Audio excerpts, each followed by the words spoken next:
Corria o ano de 1939, quando em Lobato, nos arredores de Salvador, um afloramento de petróleo chamou a atenção de autoridades e empresários. A alguns quilômetros dali, 2 anos depois, o que era ainda uma aposta, jorrou de um poço em Candeias, às margens da Baía de Todos os Santos.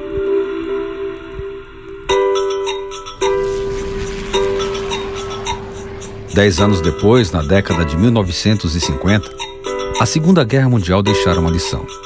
A posse de petróleo e as tecnologias para sua extração e refino haviam se tornado essenciais para as nações que buscavam sua soberania. As ruas entenderam o recado da história, e a campanha O Petróleo é Nosso tomou os lares, as cidades, o país.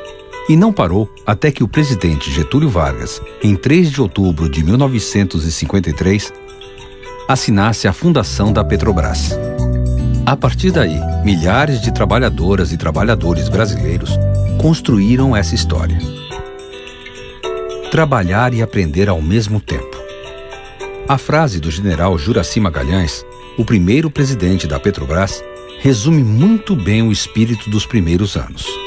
Não havia conhecimento nem tecnologia no Brasil para produzir o petróleo de que o país precisava. Por isso, o começo foi marcado por forte presença de técnicos estrangeiros. E tive a aventura de participar de um grande mapeamento geológico da bacia do Amazonas. Éramos 14 geólogos, dos quais 12 estrangeiros. Aprendi muito. Peguei malária, para não variar, né? E um grupo de profissionais foram para os Estados Unidos, onde eu estou incluído. E lá passei 2 anos, em 3 universidades, regressando em 1960. As pequenas reservas até então descobertas obrigavam o Brasil a importar petróleo. A prioridade era construir um parque de refino e processar o óleo comprado no exterior. O primeiro passo foi concluir a construção da refinaria Presidente Bernardes, em Cubatão. O início da RPBC é chamado os anos heróicos, porque estava em jogo o monopólio estatal do petróleo. Foi muito barro, muito mosquito. A gente vinha dentro de um caminhão, porque não havia ônibus. O local de treinamento era um barracão. Nós todos éramos gente de 20, 21 anos, 19 anos, 22 anos. O superintendente da refinaria, Adolfo Roca Diegues, naquela visão nacionalista, ele jogou que todos nós já tínhamos condições de assumir a refinaria, dispensando uma série de técnicos americanos, holandeses, franceses, mesmo porque estava custando caro já para a Petrobras. O refino foi o motor da Petrobras, foi o que deu toda a rentabilidade, quer dizer, que permitiu que a Petrobras crescesse e que financiasse a pesquisa. Logo, a Petrobras descobriu que teria de investir pesadamente em pesquisa para desenvolver a tecnologia que garantisse o abastecimento do país. Esse foi o mote para a criação do Centro de Pesquisas Leopoldo Miguez de Mello. A gente sabia que a Petrobras não podia ser grande sem fazer pesquisa, porque ela estava sempre na dependência do que os outros tinham. A concepção de tecnologia deve ser comprada quanto possível e, evoluindo do que foi comprado, atingir novos patamares de conhecimento tecnológico por esforço próprio. Apesar de todo o investimento, as descobertas em terra eram poucas e a produção não atendia às necessidades de um país que crescia e se industrializava rapidamente.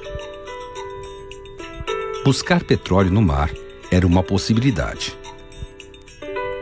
A Bahia descobriu um campo de D. João, né, em terra, e as perfurações foram caminhando para o mar e foram feitos alguns poços no mar. Esses poços eram feitos em águas rasas, águas até 9 metros. O primeiro movimento, né, para a plataforma continental surgiu aí em 67. Então, coletar informações, o que era preciso para organizar esse trabalho no mar. E aí nós fomos para os Estados Unidos para que a gente fizesse um curso sobre operações offshore, principalmente para visitar as operações no Golfo do México. Né? Coletamos os dados, visitamos, aí tivemos uma noção das operações e trouxemos subsídios para a organização, né, do CEPLAL, que foi o Serviço Especial de Exploração da Plataforma Continental. Em 1968, a descoberta do campo de Guaricema, no Mar de Sergipe, confirmou as suspeitas de muitos exploracionistas. O tesouro brasileiro estava escondido no fundo do oceano. Começou a surgir o protótipo, entendeu? Os primeiros conhecimentos como o que seria trabalhar em lâminas d'água de 40 metros. Plataforma que era naquela época habitada só com duas pessoas. Os caras não conversavam, um dormia e o outro trabalhava. Só tinha dois. Mas eu acho que a coisa mais importante que existia naquela época e que persiste hoje são os desafios. E esse que é o grande, é o que mantém a gente motivado, né? Em 1968 começou o zum, que a Petrobras ia trabalhar no mar. Um belo dia chegou um telegrama, estava meu nome no telegrama. E a gente ia de lancha. Daqui a pouco chegou o marinheiro, falou, olha, o comandante mandou vocês entrarem. Aí nós entramos e a partir daí entramos em mar aberto, né? E literalmente as ondas passavam em cima da lancha. 8 horas dessa agonia. E essa era a nossa primeira experiência no mar.